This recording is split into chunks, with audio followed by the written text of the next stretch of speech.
Hello again, everyone. I'm Dave Frampton, and this is Sapiens. It's been a little while.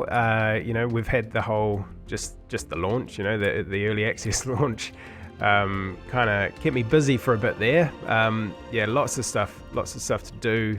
Lots of bug fixes to do, I wanted to get that first content update out as soon as I could. Really, as soon as I had all of the issues fixed, I wanted to sort of get some content out, make it obvious that I am actually planning to keep working on this game. But after that, after I had the update all out there, I needed to take a bit of a break. I'd been working so hard for quite a long time there, and it seemed like a good opportunity to just get a few jobs done around the house. It's not like I've been sitting around, far from it. I've been very, very busy, but I've been doing some non-game dev related things, just getting lots of stuff done that's been building up for a very long time. But yeah, so now we're pretty much just about at Christmas time, and so I'm not working on content at the moment. I'm going to save that for the new year. So what I've been focusing on is more kind of little things, tidying up loose ends, and working on controller support, which I'll show you in a minute, and a little bit on the Mac version. So that's coming too, but that's been largely pretty painless. So I'll talk a bit about that too. And then I'll talk a bit about what my plans are for the new year. So first I want to talk a little bit about what I plan to do with these videos and things too, and what I'm going to actually do development-wise. So the game has, it's done well. It's done well enough that I could take people on if I wanted to. That's a decision that I wasn't going to make lightly. I wanted to really make sure that if I was going to employ anyone, it was going to be for the right reasons and it was going to work out well. And I just didn't actually think that it was the right choice to make. So I still might take on some part-time kind of artists or things like that. Obviously the music, I got John on to do the soundtrack, and he'll continue to work on that. I'm not averse to just taking on contractors to do various jobs and things. But I'm not going to grow a studio, and there's a few reasons. The main one, I guess, is that this whole thing of working for myself, making the game that I want to make, and just having total control and freedom, and being able to actually just do everything myself, doing all the coding and knowing all of the code inside out, knowing how everything works and make it all my way.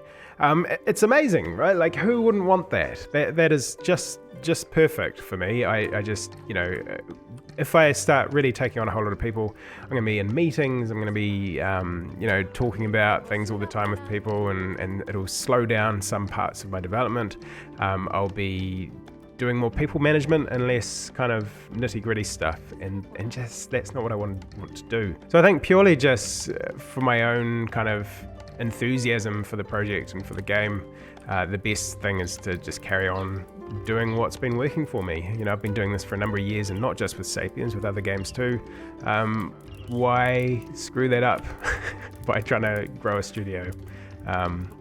It just doesn't really make any sense. So that's the plan for now. I'm always open to change. I'm always keeping my options open. So who knows, it might change, but for now that's the plan. Just carry on as I've been going, and that's sort of also similar for these videos, actually, just these devlog videos. I thought a bit about maybe just stopping the videos. They do take quite a lot of time and maybe aren't the best use of my time, but there's a lot of positives too, and I know that a lot of you enjoy watching the videos and learn from them as well, and I really do like helping other developers. That's genuinely one of the reasons why I make these videos. The videos obviously do help promote the game, but yeah, and I was just thinking about maybe do I want to change the format a bit, just talk about updates, talk about the content that's going in, that kind of thing. But no, I think I'll just carry on talking about development. Again, nothing really needs to change. Let's just carry on. Things are going fine. I guess I have seen feedback from some players. The progress is slow. It has been slow all the way through development. And it depends how you look at it. I mean, I don't think of it as really slow. Like, I'm working really hard and I'm getting things done quite quickly. But if you're just waiting for the next content, then I can see why you'd be a bit frustrated at the moment. And I'm sorry about that. A lot of that is just where we are at. I've been fixing these bugs and things. There's been a lot of things that I've had to tidy up and finish off. But also I've been tired, I've been sick as well. I've had a few sicknesses and things. I've just been a bit run down after all of the effort of just getting this game out. So it's taken a bit of a while to kind of get over all of that stuff. But I really think that next year, I'll be able to get a lot of content out and people are going to be pretty happy with how the game ends up shaping up. So the new content update that I haven't really talked about in any of these videos, if you want to find out exactly what's new, just go and have a look on Steam and the announcements, and you can see all the change release notes and stuff. These elderberry trees are new. We've got the purple wood that you can use from them. But yeah, the elderberry trees and a whole bunch of new plants and things. These kind of all have, they've got medicinal uses, all the new plants. So we've got marigolds, poppies, garlic and things like that. Aloe vera, so they can get burns, they can get viruses, they can get injured in new ways now, food poisoning as well. And you need to make your own medicines. You can make little bowls and fire them in the kilns, and then give people the medicine skill, and they'll go and apply medicine to themselves and to others if they get sick. And yeah, a big part of the new plants is that you actually have to go and find them, and they can be quite difficult to find. Some people have struggled, and occasionally there might not be some of the plants nearby, so you have to actually make do without them. It kind of adds unique challenges depending on where you start and things, and that's all by design. I really did want to spread them out and make them quite hard to find, and you don't necessarily know if you're going to find them or not. But that's good. I like that. So the reason I focused on medicine is that I really felt that it needed to be sorted out before I can work on multiplayer. So a lot of what I'm working on at the moment is really just pointing me towards multiplayer. I don't want to rush in and make multiplayer without it being well kind of rounded and supported. And so when I add multiplayer, you're going to need to have the option at least of being able to kind of fight with each other. It's not necessarily how I want people to play. Like, I'd like people to play cooperatively, but at the same time, you know that people are going to go chase each other and steal from each other and all that kind of stuff. So I've got to support that. And part of that is if you're fighting each other, they're going to get injured. You need a way to recover from that. You need a way to prepare for a battle, to get enough medicine before you go and attack and all that kind of stuff. So yeah, that was why medicine was absolutely required before multiplayer. And a lot of what I focus on in the early stages, early parts of next year, are going to be things like that will benefit multiplayer as well. So after the content update went out, I then, after I'd fixed all the bugs and stuff, we're just talking the past few weeks, I started working on controller support. So controller support, I know that some people are just never going to play it with a controller and it seems like a waste of time, but to me it's definitely not a waste of time. It does open it up to people who otherwise can't play, so it's a big thing for accessibility. Some people can't use a keyboard and mouse for whatever reason. Some people just like to sit on their couch and play, and I'm someone like that. I like to be able to play games on the couch sometimes, and it will give that option. I'll just turn on a controller and take over playing this. There we go. So we've got the controller plugged in.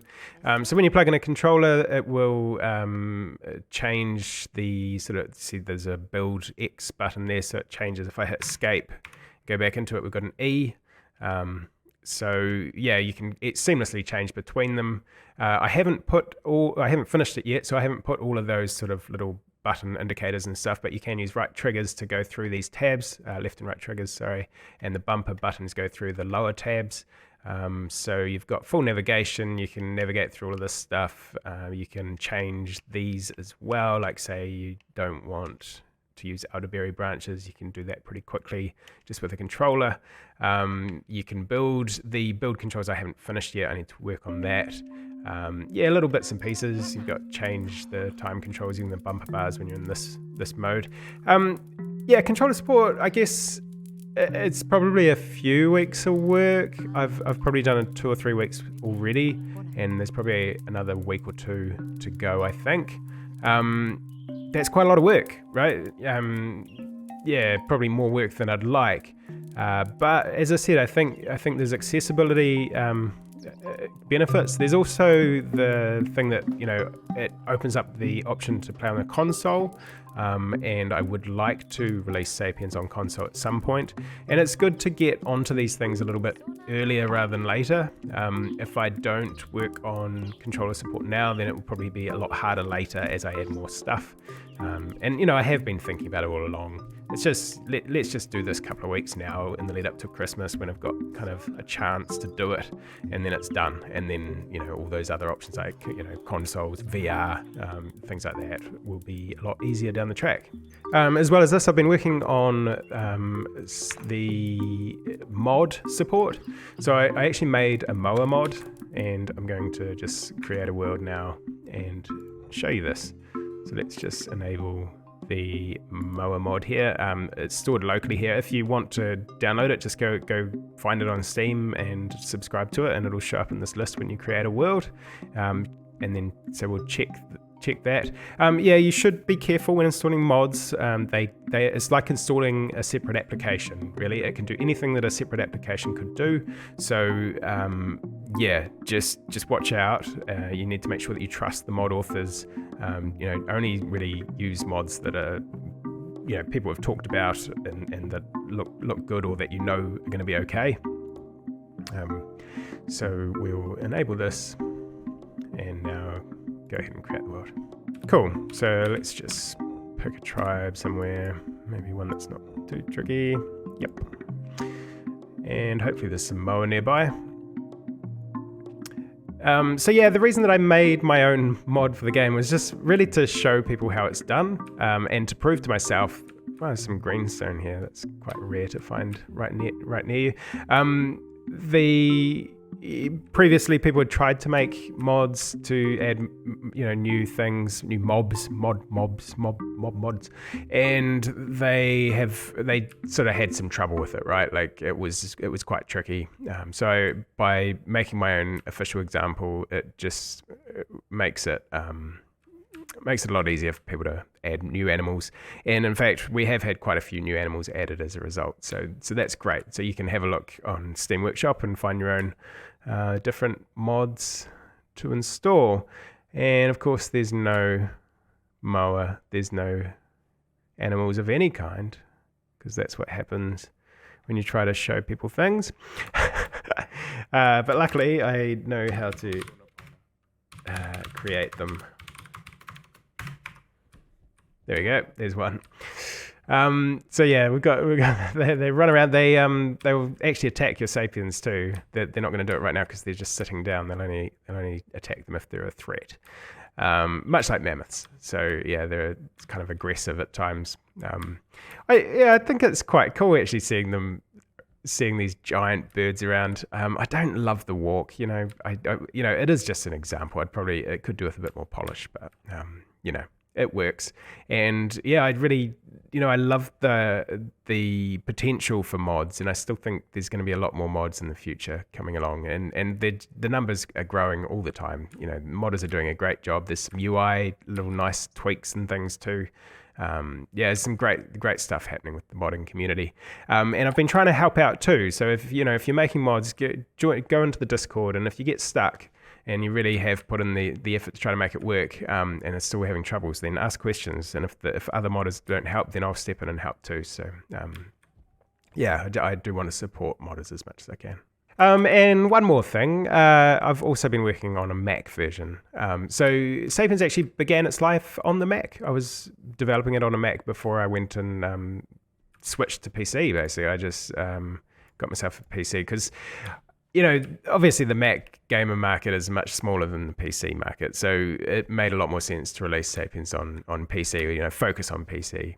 But it did work on the Mac to start with, and I did do the work along the way to try to keep it working on the Mac as much as possible. It did completely stop working for a few months near the end there, and in the last few weeks I've actually figured out all of those issues and sorted it all out. There wasn't much actually. I was amazed because I went and I bought an M1 Mini just to test it on Apple Silicon and get it, natively working on Apple Silicon, and it pretty much just worked. Once I'd ironed out the little, all the dependencies and everything, got it actually working. There was only one issue, and that was I was relying on some undefined behavior with in one of the shaders. And once I sorted that out, there was just nothing else to do, really. So yeah, it hasn't been a lot of work. I know there's been some complaints that, why are you working on a Mac port when you should be adding content? Well, the reason is because it's not very much work, and it opens up the game to a whole lot of people who really appreciate it. So yeah, it's worthwhile at this point to do that. So yeah, the Mac version's been in an open beta for only a couple of weeks, but I'm reasonably happy with, basically seen very little feedback of any issues. So that will be going out live on Steam next week if you're looking for the Mac version, if you've got a Mac and you want to play it. Cool, so now really just need to talk about what my plans are next. So yeah, as I said, I'm heading for multiplayer. I won't be doing much over the next couple of months because it's Christmas holidays. In New Zealand, we have school holidays for about 6 weeks over Christmas, and yeah, I'm going to be spending a lot of time with the kids and just taking it a bit easy over that period of time. But next year, I'm going to be full-time right back into it again and working on loads of new content and stuff and aiming to get multiplayer out, not too late in the year, hopefully quite early. It's high up on the list of things that I want to do. And obviously just adding new content, going further forward, having more variety, more building options, things like that. There's a lot of it's on the roadmap. There's a few other things that I've got planned too. And yeah, talking about the roadmap. So the roadmap's got 3 phases in it, and with the idea that the full release would come sometime after that.